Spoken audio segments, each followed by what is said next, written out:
Hola, ¿qué tal? Te doy la bienvenida a un nuevo video. En el video de hoy vamos a ver una introducción al balance de ecuaciones químicas. Primeramente vamos a definir qué es el balance de ecuaciones químicas.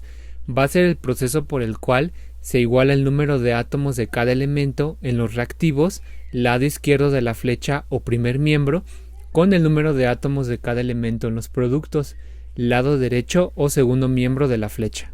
Vamos a mostrar una pequeña diferencia entre una reacción química y una ecuación química. Una reacción química va a ser el proceso en el que una sustancia o sustancias cambian para formar una o más sustancias nuevas. Un ejemplo de una reacción química podría ser la siguiente. El magnesio metálico arde en aire con un brillo enceguecedor para producir óxido de magnesio. Una ecuación química va a ser aquella que utiliza símbolos químicos para mostrar qué sucede durante una reacción química. Un ejemplo de una ecuación química podría ser la siguiente. 2 moles de magnesio reaccionan con una mol de oxígeno para producir 2 moles de óxido de magnesio. Ahora vamos con la escritura de las ecuaciones químicas. A continuación te muestro un ejemplo. 2 moles de potasio reaccionan con 2 moles de agua para producir 2 moles de hidróxido de potasio más 1 mol de hidrógeno. En el lado izquierdo de la flecha, con color rojo, encontramos al primer miembro, los reactivos, que van a ser la sustancia o sustancias iniciales en una reacción química. La flecha significa produce, y por el lado derecho de la flecha encontramos en color azul al segundo miembro, los productos, que van a ser la sustancia o sustancias formadas como resultado de una reacción química. Tal vez te has preguntado por qué deberíamos de balancear una ecuación química, y esto lo hacemos debido a la ley de la conservación de la masa, que fue determinada experimentalmente en 1789 por el químico francés Antoine Lavoisier. Este principio establece que la masa no se crea ni se destruye, y que la masa total de las sustancias involucradas en el cambio físico o químico permanece constante. Es por lo tanto un requisito de la ley de la conservación de la masa que la cantidad de átomos o de moles de átomos de cada elemento sea igual en ambos lados de la ecuación. Por esta razón se balancean las ecuaciones químicas. Ahora aplicaremos la ley de la conservación de la masa para la ecuación química mostrada previamente. Cabe aclarar que los pesos atómicos que vamos a usar para cada elemento están redondeados.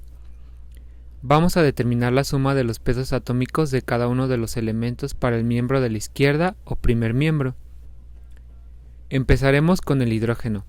Como puedes observar, el único compuesto que tiene este elemento es el agua. Para determinar el número de átomos de hidrógeno se va a multiplicar el coeficiente estequiométrico, es decir, el número 2 que antecede al agua, por el subíndice número 2. Al realizar la operación obtenemos un número 4. Este número 4 será el número de átomos totales de hidrógeno en la ecuación química, y vamos a multiplicarlo por el peso atómico del hidrógeno, que es de 1 gramo. Con esto obtenemos un peso total de 4 gramos de hidrógeno. Seguimos con el potasio. Nuevamente determinamos cuántos potasios hay presentes. Observamos que el potasio se encuentra por sí solo, pero lo acompaña un coeficiente estequiométrico de 2. Y a pesar de que no tiene un subíndice mostrado explícitamente, sabemos que es 1. Con esto obtenemos 2 átomos totales de potasio en la ecuación. Al multiplicar este número por su peso atómico de 40 gramos, tenemos un peso total de 80 gramos de potasio. Finalmente, el oxígeno. Vemos que el oxígeno está presente con el agua. Multiplicamos el coeficiente estequiométrico 2, y al ser un caso similar al potasio, no muestra un número en el subíndice, pero sabemos que es de 1. De esta forma se obtienen 2 átomos totales de oxígeno en la ecuación. Al multiplicarlo por el peso atómico del oxígeno, que es de 16 gramos, resulta ser un peso total de 32 gramos de oxígeno. Sumando cada uno de los pesos atómicos de cada elemento, obtenemos un peso total de 116 gramos. A continuación vamos a determinar la suma de los pesos atómicos de cada uno de los elementos para el miembro de la derecha o segundo miembro. Para el hidrógeno se observa que está presente en el hidróxido de potasio y por sí solo.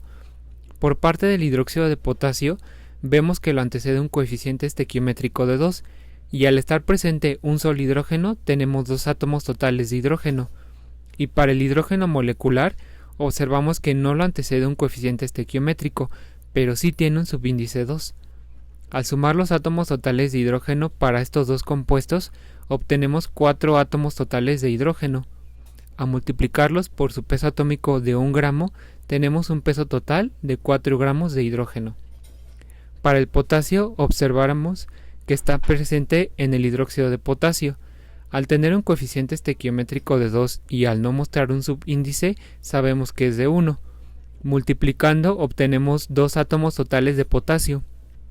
Al afectarlo por su peso atómico de 40 gramos, obtenemos 80 gramos de peso total de potasio. Y para finalizar, el oxígeno. Como en el caso anterior, solo se presenta en el hidróxido de potasio.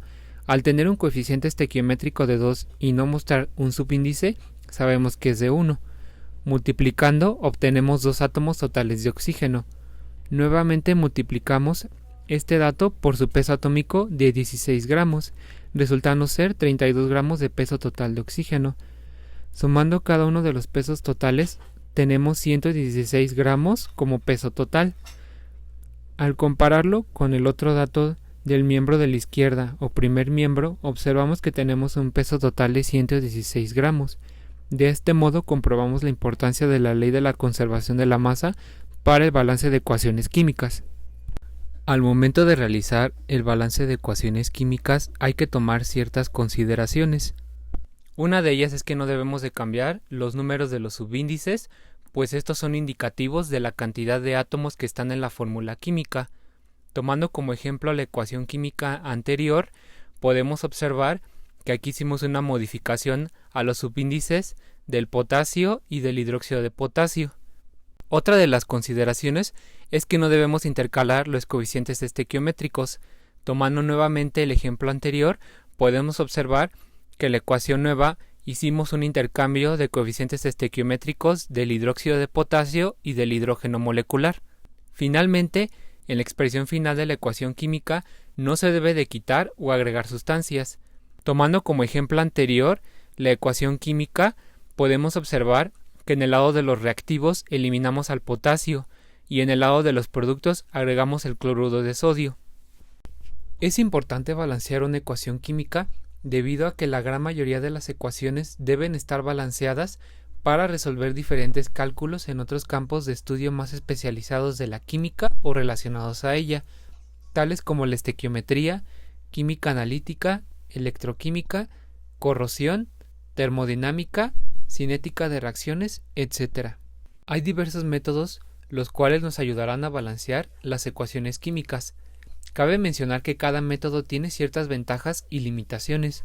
Algunos de los métodos que se utilizan para balancear son los siguientes: el método de tanteo del ajuste o prueba y error, el método de óxido-reducción, el método ion-electrón base ácido, el método ion-electrón base básico y finalmente el método algebraico. Esto es todo por el video de hoy. Si te gustó, dale pulgar arriba, compártelo y suscríbete al canal. Me ayudarías mucho con tu pequeña contribución. Muchas gracias y que tengas un buen día.